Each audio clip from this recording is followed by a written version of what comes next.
It was just another quiet night in the desert town of Elmside, the kind of place where nothing ever really happened. Dusty roads, old trucks, and even older people. The sun had long gone to sleep behind the mountains, and now the stars were awake, watching over everything like silent guards. Ethan Cole lived on the edge of town, not too far from the dry riverbed that hadn't seen water in years. He was 42 years old, a man who had spent most of his life fixing cars and engines, listening to old radio shows and talking more to machines than to people. His hands were rough from work, his face was tired from time, and his heart was, well, mostly empty these days. He wasn't unhappy exactly, just alone. Not by choice, but by luck. Life had taken his parents, moved his friends away, and left him here, in this quiet little town, where the wind howled louder than any voice he knew. One night, after closing up his garage, Ethan decided to take a walk. It wasn't something he did often, but the sky looked especially clear and the moon was full. He grabbed his jacket, stepped outside, and let the cool desert air wrap around him like a blanket. The world was peaceful out here. No traffic, no lights, just silence, broken only by the occasional sound of a coyote or the rustle of dry grass. He walked past the junkyard, past the broken-down barn, and into the open stretch of sand that led toward the hills. That's when he saw it. At first, he thought it was a rock, something shiny catching the moonlight. But as he got closer, he realized it was round, too smooth to be natural. A metal pod, no bigger than a washing machine, sitting alone in the middle of the desert.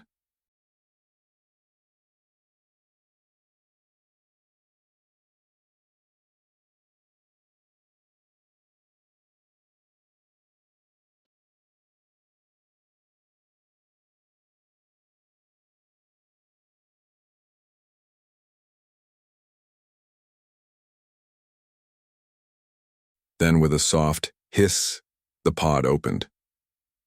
Ethan took a step back, heart suddenly pounding. From inside came a soft glow, and then movement.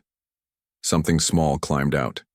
It was a child, or at least, it looked like one. She stood about 4 feet, tall, with large dark eyes that seemed to see straight through him. Her skin shimmered like starlight and her hair floated slightly like it was underwater. She wore a tight suit that looked like it was made of liquid silver. Ethan stared. And stared. He said, blinking hard. Am I dreaming? The girl tilted her head. You are human? She asked, her voice high-pitched, curious. Ethan nodded slowly. Yeah, I am. She looked around, scanning the area. Then she looked back at him. I have landed, she said, as if stating a fact. You sure did, Ethan replied, still trying to process what he was seeing. She stepped forward, unafraid. I come in peace. Ethan raised an eyebrow. Oh, yeah? That's good. Because I don't have much to offer besides a wrench and a bag of chips. The girl didn't smile, but her eyes sparkled. You are funny? Ethan chuckled nervously. Not usually, but hey, under the circumstances, maybe I am. They stood there for a moment, just looking at each other. She looked lost, confused, but not scared. Just out of place. Like a puzzle piece that had fallen into the wrong box. What's your name? Ethan asked finally. She paused. Leary. That's a nice name, he said. Where are you from, Leary? She pointed upward. To the stars, she said simply. Ethan followed her finger with his eyes. The night sky was wide and endless above them. Well, he said, scratching his head. Guess that explains the spaceship. They talked for a while. Or tried to, at least. Leary spoke slowly, choosing her words carefully. She told him she was on a mission, a short one, to study Earth's atmosphere and observe humans from a distance. But something went wrong. Her pod's navigation system failed and she crash-landed here. She had been hiding for 2 days, waiting for help, but none came. You are the first person I meet, she said. Ethan smiled. Well, lucky me. There was something about her, something honest, pure. She didn't lie, didn't pretend, just watched and listened and tried to understand. After a while, They sat on the sand, looking up at the sky. "It's beautiful," Leary whispered. "Yeah," Ethan agreed. "It is." They sat in silence for a few minutes, then Ethan, half joking, said, "You know, if you ever need someone to take back with you, I'm available." Leary turned to look at him. "You mean it?" Ethan laughed. "No, I was just kidding." "What is kidding?" "It means I didn't mean it seriously. It's a joke. People say things they don't mean to make others laugh." Leary thought about it. "So, you do not wish to go with me?" "No," Ethan said gently. "But thanks for the offer." She looked down at the sand, then back at him. "I will. Remember this." Ethan smiled again. "Good. Maybe someday you'll tell your friends about the weird guy in the desert who told bad jokes." She didn't respond right away, just stared at him like she was trying to memorize his face. Then she stood up and walked back to her pod. "Goodbye, Ethan," she said. "Goodbye, Leary." The pod closed with a soft hiss, and within seconds, it lifted off the ground. A beam of light shot up into the sky, and then she was gone. Ethan stood there staring at the empty space where she once was. He rubbed his temples. Did that just happen? He asked himself. The wind blew softly around him but gave no answer. Back. At home, he sat on his porch with a cold beer in hand, staring at the stars. He told himself it was all a dream. That stress had finally gotten to him. That maybe he needed to take a vacation, but deep down, he knew. It was real. And somewhere up, there among the stars, a little alien girl remembered every word he had said. Leary flew through space in silence. The stars passed by like tiny lights on a black ocean.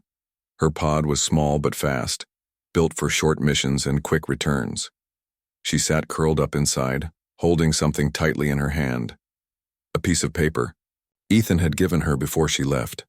On it, he had drawn a silly picture of himself with big eyes and wild hair and written, "Thanks for not kidnapping me." She didn't understand the joke at first, but she smiled anyway. Back home, everything was different.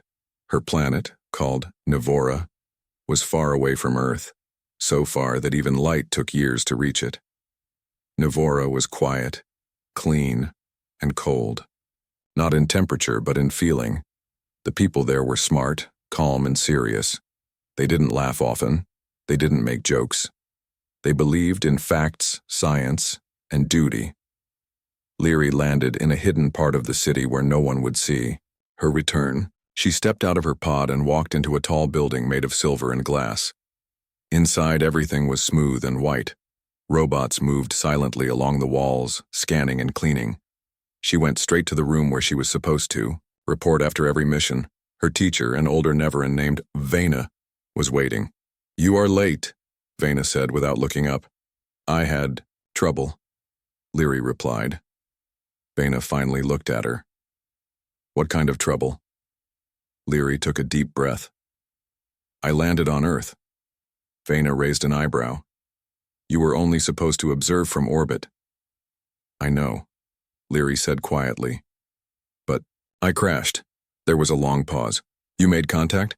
Vena asked slowly. "Yes." Another pause, this time longer. "You must give your full report," Vena said, walking over to a glowing table. She touched it, and a screen lit up. "Tell me everything." So Leary did. She told them about the desert, the stars, and the man named Ethan. She told them how he fixed things with his hands, how he laughed easily, and how he said strange things that didn't seem real. She showed them the drawing he gave her. She even tried to explain what a joke was, but they didn't understand. "Why would someone say something they don't mean?" one of the elders asked. "To be funny," Leary said. "That is illogical," another said. "It is human," Leary replied. They studied her carefully. "You are very young," Vena said, "and you have broken many rules." "I know," Leary said again. "But you also learned something new." Leary looked up. "You're not angry?" "We are concerned," Vena said. "You are not the first to visit Earth, but you may be the first to speak with one of them directly." Leary lowered her head. I didn't mean to cause problems. You didn't, Vena said gently. But now you must forget this human. Forget him? He was just a moment in your journey. You must move forward. But he said, he joked, Vena interrupted. That means he did not mean what he said. Leary stood still. But what if he did? What if he meant it but didn't know he meant it? Vena sighed. It doesn't matter. He is not ready, and you must not go back. Leary nodded slowly, but inside, she couldn't let it go. Days turned into weeks. Leary returned to her normal life. She studied, trained, and helped with small missions. But at night, when the city lights dimmed and the stars came out, she would look up at the sky and think about Earth, about Ethan, about the way he laughed, about the way he said, "If you ever want to take me with you, feel free." She knew he didn't mean it. But what if he could? What if she could bring him here? What if he could learn about her world, just like she learned about his? She started asking questions. What makes humans behave like that? How do they decide who to trust? Is laughter a weakness or a strength? Her teachers grew tired of her curiosity. You are wasting time, Vena told her one day. Focus on your studies. Forget Earth. But Leary couldn't forget. One night she snuck into the old records room. It was filled with glowing shelves and ancient data. She searched for anything about Earth, about humans, about humor. She found little, but she kept looking. Then, one day, she found something strange, a file labeled Project Return. Inside were plans, secret plans, for a mission to Earth. Not to study, not to watch, but to bring someone back. A long time ago, some Neverans had tried to make contact. They had taken a few humans, brought them here and studied them. But the humans didn't survive. Their bodies couldn't handle the change. The project was shut down, but the idea wasn't gone. Leary stared at the screen. Could it work now? Could she make it work? She thought about Ethan, about how kind he was, how brave, how he didn't run away. When he saw her, he was different. Maybe he could survive. Maybe he could belong. She closed the file and walked away. But she had made a decision. She was going back. Not just to visit, but to keep a promise. Even if he didn't know he made it. From that day on, Leary began preparing. She stole parts from the labs. She built a small ship just big enough for two. She practiced flying alone. She studied Earth's air, gravity, and food. She even tried to learn more about jokes. Sometimes she would sit with other young Neverans and ask them to tell jokes. They didn't understand. Why do you care? One asked. Because I want to understand humans, she said. But why? Because one of them made me feel like I mattered. No one understood her, but they didn't stop her either. Weeks passed, then months. Finally, the day came. Leary stood in front of her ship. It was small and silver, shaped like a teardrop. She looked up at the sky. Earth was far away, but not too far. She pressed a button. Engines roared to life. With a flash of light, she was gone. Back to the desert, back to Ethan, back to the man who made a joke, and this time she was ready to take him seriously. Ethan didn't expect to see her again. After that strange night under the stars, life went back to normal, or as normal as it could be for someone who had met an alien and lived to tell the tale. Even if no one believed him. He told his friend at the gas station about it once, just casually, like telling a dream. I saw a UFO, he said, sipping coffee. His friend laughed. Sure you did. Ethan smiled, but deep down, he knew it was real. Still, weeks turned into months. The desert stayed quiet. The stars kept watching. And Ethan returned to fixing cars, listening to the radio, and trying not to miss someone he barely knew. But Leary hadn't forgotten. She came back on a cold October morning. Ethan was in his garage, working on an old pickup truck. The sky was gray and the wind was blowing dust across the ground. He heard something before he saw it, a soft hum, like electricity dancing in the air. Then the sound grew louder. Buzz. He looked up, behind his garage, where there was nothing but sand and silence. A small silver ship landed, right in front of his eyes. "No way," he whispered. The door opened. Out stepped Leary, taller than before. Her suit looked different now, newer, stronger. Her eyes were still big and curious, but there was something else in them too. Determination. "Hello, Ethan," she said. He blinked, rubbed his eyes, pinched himself. "You're real," he muttered. "I am," she said, stepping forward. "And I have come to take you home." Ethan took a step back. Wait, what?" Leary reached into her suit and pulled out something glowing. It was shaped like a crystal, but it shimmered like liquid light. "This is proof," she said. "You promised to come with me." Ethan shook his head. No, I joked. You know, funny thing." "Haha, not serious." Leary frowned. "I do not understand jokes." Ethan ran a hand through his hair. "Of course you don't." He paced back and forth, looking between the ship and the girl who had just fallen from the sky. "Look, Leary," he said slowly, "I appreciate the offer, really. But I can't just leave everything behind and go to space with you." Leary tilted her head. "Why not?" "Because I have a life here. I have my garage, my town, my dog." He paused. "Wait, where's Max?" Max was his old golden retriever. Leary had met him during her first visit.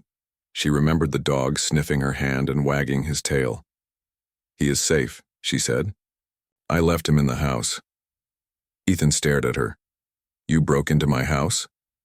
"To protect him," she replied calmly. Ethan threw his hands up. "This is insane." Leary walked closer. "You said I could take you with me." "That was a joke," he repeated, "but I made a promise," she said, "to myself, to my people, to you." Ethan sighed. "Leary, I'm just a mechanic. I'm not some hero or explorer. I fix engines, not spaceships." "You are kind," she said. "You are brave. You are honest." Ethan almost laughed. "I told a joke. That doesn't make me honest." "Can't you?" "Me it does," Leary said. "You gave your word." He looked at her, really looked at her.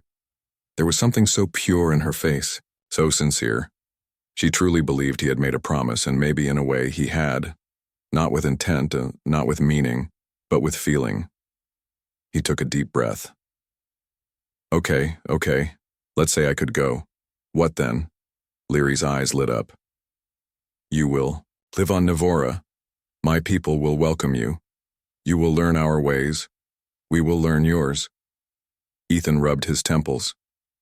"That sounds overwhelming." "It will be hard," she admitted, "but not impossible." He looked toward the horizon, toward the town he'd lived in his whole life, toward the junkyard, the broken-down barn, the little diner where everyone knew his name. Could he really leave all that behind? Could he really go to another planet? Before he could answer, a new sound filled the air. A low, distant rumble. Helicopter. "Blades."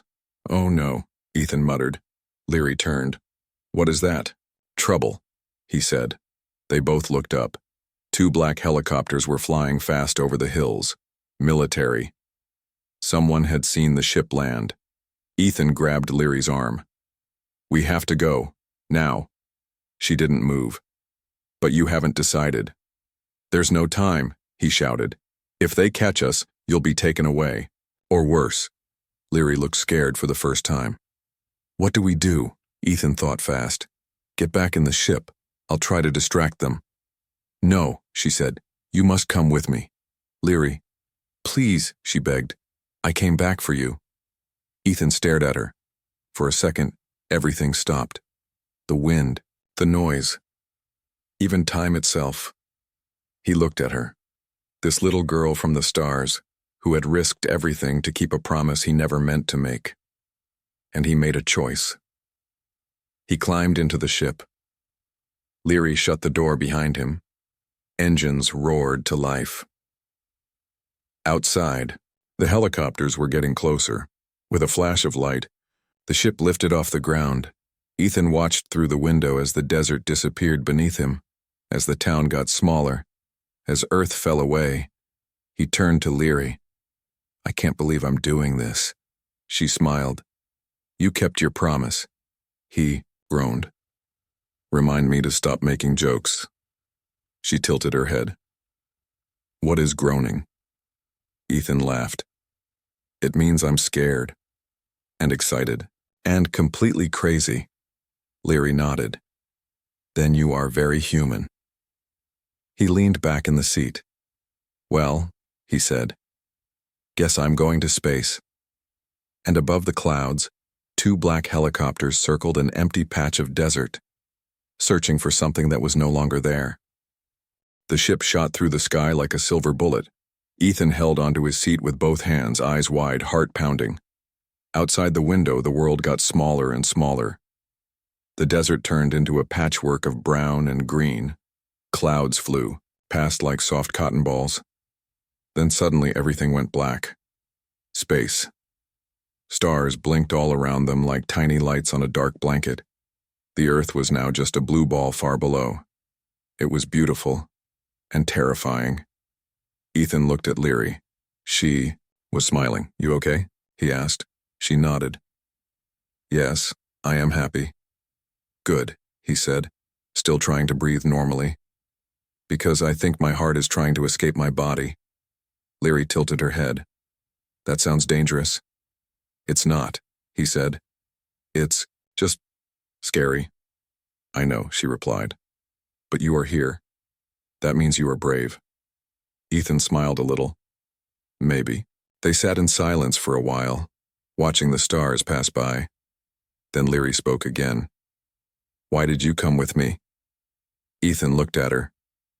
"You really want to know?" "Yes." He leaned back in his seat and thought for a moment. "I guess," he began slowly, "because you believed in something I didn't even mean. You came all this way for a joke. That says something about you." "What does it say?" she asked.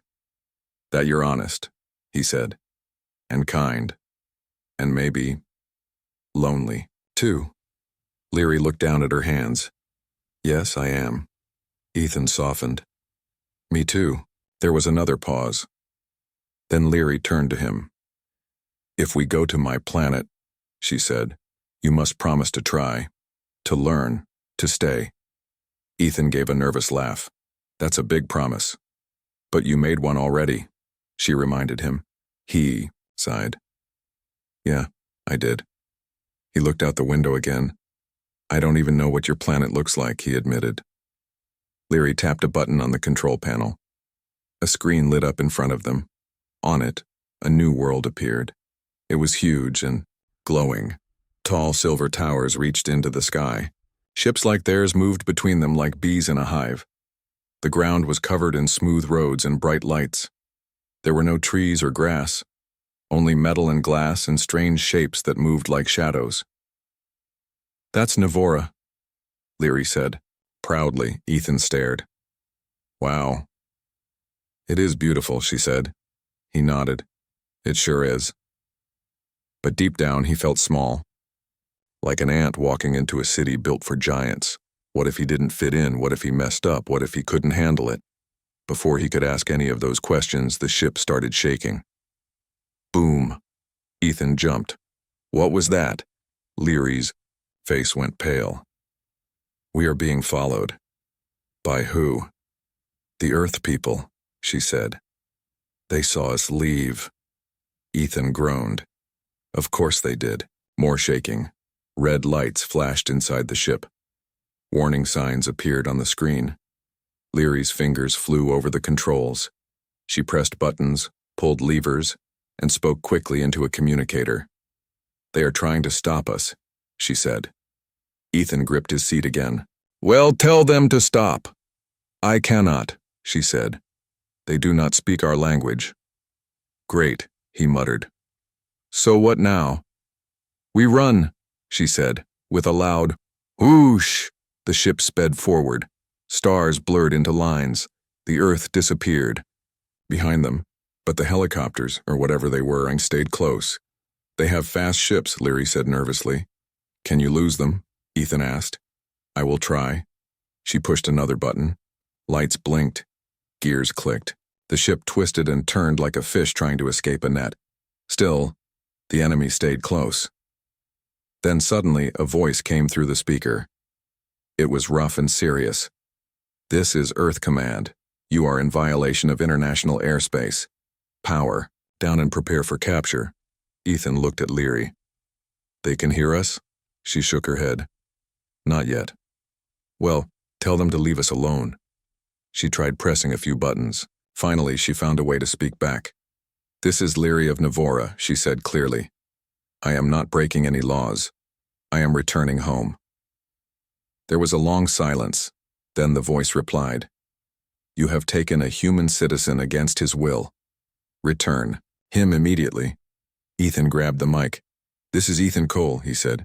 I came willingly. Please just let us go. Another pause. Then the voice said, This is not a joke, Mr. Cole. You are leaving Earth. You may never come back. Ethan looked at Leary. She was watching him, waiting. He took a breath. No, he said. It's not a joke. And I'm not coming back. Silence. Then static. The connection was gone. Leary looked at him. You told them the truth. He nodded.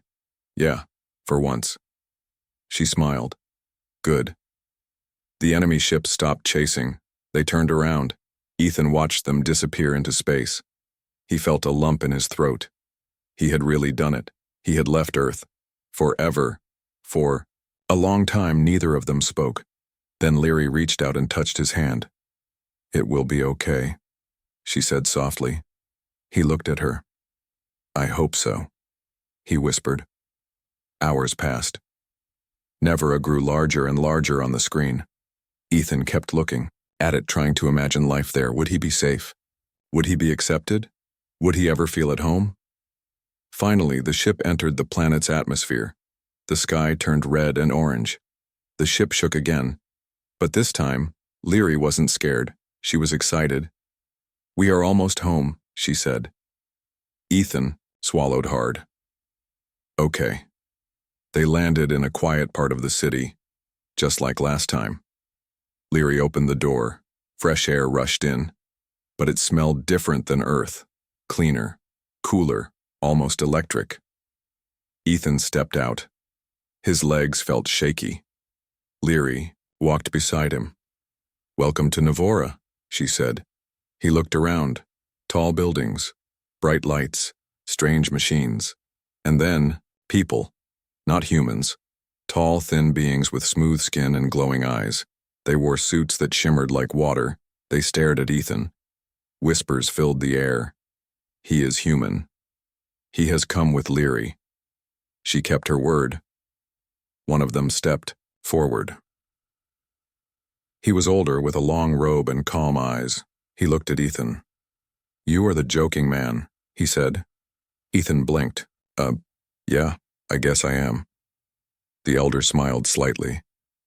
You made a promise, he said. Even if you meant it as a joke. Ethan laughed nervously. I guess I did. The elder turned to Leary. You brought him. She nodded. I did. He looked proud. Then let us welcome him. Behind them, more Neverans gathered. Some smiled, some bowed, some simply watched. Ethan stood there, feeling like a stranger in a strange land. But for the first time in years, he didn't feel alone. Time passed on Navora, not like it did on Earth.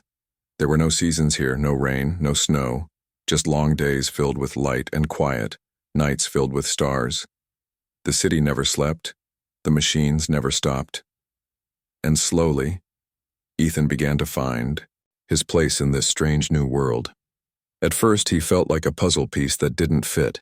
He was loud when everyone else was quiet. He smiled when others looked serious. He told jokes that made no sense to anyone. But then, something changed. One day, while helping Leary fix her old pod, a young Neveran named Tane asked him, "What is the purpose of humor?" Ethan thought, for a moment. "It makes people feel good," he said. "It helps us deal with hard things. It connects us." Tane tilted his head. "You mean, it is useful?" Ethan laughed. "Yeah, I guess it is." From that day on, more Neverans started asking questions about Earth, about humans, about laughter, and Ethan became their teacher. A new home. Ethan didn't wear a suit or live in a silver tower. Instead, he had a small room near the edge of the city, where the lights weren't too bright and the silence wasn't too heavy. Leary lived nearby. She still studied and trained, but now she also helped Ethan teach others about Earth. They showed videos of comedians. They played music from Earth. They even tried making funny faces. Some Neverans still didn't get it, but some did. Slowly, laughter began to grow on Navora. A few years later, there was even a small group of Neverans who called themselves the Laughing Circle. They met once a week to share Earth jokes and try making their own. It was weird, it was wonderful, and it all started with a joke Ethan never meant to keep. Leary grows up. Leary grew taller. Her voice got deeper. Her eyes stayed curious, and her heart stayed full. She became known across Navora as the girl who brought a human home. Not because she was ordered to, but because someone once said something kind to her. She wasn't just a student anymore. She was a leader. When the elders talked about Earth, they asked her what she thought. When scientists wanted to learn more about humans, they came to her. And when someone needed help understanding why a joke could be powerful, they went to both her and Ethan. Sometimes, she would look at the stars and think back to that night in the desert, to the man who gave her a drawing of himself with big eyes and wild hair, to the joke that started it all, and she would smile. Because sometimes, the smallest moments can lead to the biggest changes. Life. Between two worlds on Earth, the story of Ethan Cole became a mystery. The government kept it quiet, but rumors spread. People said he was taken by aliens. Others said he ran away. Some believed he was dead. But just a few, believed he really left Earth. Not because he was forced to, but because he chose to. In Elmside, the town where he once lived, people still talk about him. At the gas station, they say he was a good man. Honest. Funny. Brave. At the diner, they say he fixed cars better than anyone. And at the junkyard, where the wind still blows through broken metal, some say you can hear his laugh if you listen closely enough. But far away among the stars, Ethan was alive, and he was happy. A message in the sky. One day, Ethan stood on a high platform near the edge of the city. Beside him was a large screen. He pressed a button. A message began to play. It was a video. On the screen, Ethan smiled. "Hey, Earth," he said. "If you're seeing this, then we've figured out how to send messages across space. Cool, right?" He paused. "I don't know if anyone will ever see this, but I wanted to let you know. I'm okay. I'm safe. And I'm not coming back." His face softened. "But I miss you. I miss the wind, the sun, the smell of coffee in the morning. I miss my dog, Max. And I miss the sound of real laughter." He looked straight into the camera. "But I found something here," he said. "Something important. I found a friend. I found a purpose. And I found a way to connect two worlds." He smiled again. "So if you ever see a glowing ship in the sky, don't be scared." He winked. "And maybe tell a joke." The screen went dark. Behind him, Leary watched silently. "You think they'll see it?" she asked. Ethan shrugged. "Maybe. Maybe not." She stepped beside him. "They are lucky," she said, "to have your stories." He nodded. "And we're lucky to have each other." They stood together watching the stars. And somewhere below them, on a blue planet far away, a child pointed at the sky. "Look," she shouted, And for a second, just a second, the stars seemed to shine a little brighter.